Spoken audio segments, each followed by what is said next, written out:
மாநில இளைஞர் சங்க தலைவர் பொறுப்பை ஏற்று அன்புமணிக்கு உதவியாக. எனக்கா? ஆமாம், எனக்குலாம் வேணாம்.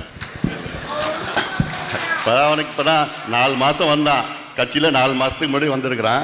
அவனுக்கு இளைஞர் சங்கம்னா என்ன அனுபவம் இருக்குது அவனுக்குலாம்? என்ன அனுபவம் இருக்குது அவனுக்கு? வேறு என்ன போட்டு பண்ணுங்க, நல்ல அனுபவசாலியாக பண்ணுங்க. தான் நான் சொன்னேன், களத்தில் நல்ல ஆள் வேணும், நல்ல திறமையாக வேணும்னு. வந்த உடனே போய் அப்புறம் இளைஞர் சங்க பொறுப்பில் போட்டு நான் சொல்றது தான் நீங்க சொல்லுங்க, கேட்கணும். யாரா இருந்தாலும் நான் சொல்றது தான் கேட்கணும். எல்லாம் பண்ணுங்க, நீங்க பண்ணுங்க. புரியுதா? நான் சொல்றத கேட்கலன்னா யாரும் இந்த கட்சியில இருக்க முடியாது. இது நான் உண்டாக்குற கட்சி. என்ன சரிண்ணா? சரி, போ கை தட்டுங்கப்பா.